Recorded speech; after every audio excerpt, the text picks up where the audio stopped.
Assalamualaikum warahmatullahi wabarakatuh. Di video ini kami akan menceritakan sejarah pecahnya Perang Korea. Meskipun dihimbau untuk menarik diri, tentara rakyat Korea Utara justru bergerak lebih jauh ke selatan. Truman yang cemas akan kekuatan Korea Utara memberi wewenang kepada Jenderal Douglas MacArthur untuk mengirim pasukan darat. Terlepas dari kehadiran pasukan Amerika, pasukan Korea Utara terus bergerak ke selatan. Pada 26 Juni 1950, Dewan Keamanan PBB mengadakan pertemuan darurat dan mengeluarkan resolusi yang menyerukan penghentian segera pemusnahan. 26 Juli 1950, Dewan Keamanan PBB mengadakan pertemuan darurat dan mengeluarkan resolusi yang menyerukan penghentian segera pemusnahan dan penarikan mundur pasukan Korea Utara dari garis batas 38 derajat lintang utara. Namun Korea Utara tidak menghentikan invasinya ke selatan. Oleh karena itu, PBB pada 28 Juni memutuskan langkah militer untuk menjaga dan memulihkan perdamaian pada 7 Juli. Komando PBB Perdamaian pada 7 Juli atau United National Command diluncurkan dan Jenderal Douglas MacArthur diangkat sebagai panglima tertinggi pasukan sekutu PBB pada 15 September 1950. Setelah memperbanyak pasukan dan membangun jalur pasokan, Jenderal MacArthur memulai merancangkan sebuah rencana yang telah ia pertimbangkan sejak awal operasi tersebut bernama Operasi Kormite, yakni pendaratan pasukan amfibi di pelabuhan pantai barat. Dalam beberapa hari, pasukan telah menguasai Unicorn dan lapangan terbang Kimpo.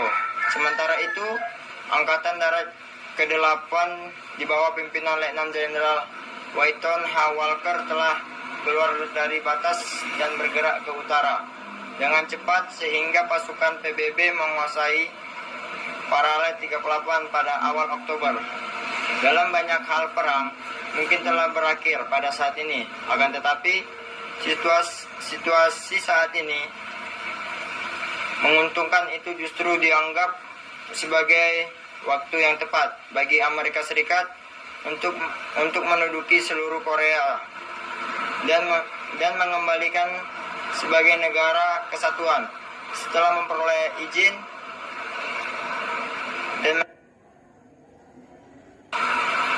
kepada staf gabungan dan Perserikatan Bangsa-Bangsa, pasukan PBB dan Republik Korea menyeberang paralel 38 dan Republik Rakyat Cina telah memperingatkan bahwa jika pasukan PBB menyeberangi paralel 38 maka mereka akan memasuki perang. Akan tetapi Jenderal MacArthur meyakinkan Presiden Harry S. Truman bahwa ancaman itu tidak akan terjadi.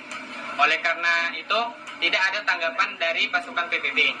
Pada tanggal 23 November 1950, hampir 200.000 pasukan Cina menyerang melewati sungai Yalu yang beku. Komandan PBB terkena pukulan keras dari Cina sehingga Walker mulai menarik diri dan mengevaluasi pasukan melalui laut sebisa mungkin. Hampir 100.000 tentara PBB dan Republik Korea serta sebagian besar pengungsi dievakuasi menuju pusat dan pelabuhan lainnya di sepanjang pantai. Seoul sekali lagi ditinggalkan pada 3 Januari 1951. Sejak saat itu sampai akhir perang, Cina memainkan peran yang dominan, tidak hanya dalam pengadaan peralatan dan perlengkapan militer, tetapi juga dalam arah strategis. Meskipun tentara Korea Utara terus memainkan peran penting, baik otoritas militer maupun sejarawan sipil mengidentifikasi serangan Cina Serangan Cina ini memadai fase konflik baru. Selain itu, Cina juga akan memainkan peran utama dalam negosiasi. Pada 27 Maret 1951, Seoul berhasil direbut kemudian kembali dan Angkatan Darat ke-8 terus bergerak hingga mencapai paralel 38. Dalam operasi Rangget, pasukan Ridgway mendirikan garis Wyoming dan Kansas yang akan menjadi jalur utama perlawanan untuk keseluruhan perang. Pada awal tahun 1952, sebagian besar hak teritorial telah diputuskan dan pada awal November 1952, Komandan PBB mengadopsi sebuah kebijakan defensif dan mulai mengajak pihak komunis untuk berunding. Pada masa itu, tidak dilakukan operasi militer dalam jumlah yang besar, tetapi pertempuran itu terbatas pada bukit-bukit dan unit-unit yang terlibat seringkali tidak lebih dari satu kompi pasukan. Hal ini karena jumlah pasukan dan suplai yang semakin berkurang dan kedua belah pihak berunding berdamai berlanjut. Saat pertempuran di bukit-bukit itu masih berlangsung dengan sengit. Akhir Perang Korea setelah melalui negosiasi yang sangat melelahkan, perjanjian gencatan senjata, Perang Korea ditandatangani pada 27 Juli 1953 pukul 10. Gencatan senjata ini ditandatangani oleh Letnan Jenderal Angkatan Darat Amerika Serikat William Harrison, JR mewakili Komando PBB. Jenderal Korea Utara 62 mewakili Tentara Rakyat Korea dan Tentara Sukarelawan Rakyat Tiongkok.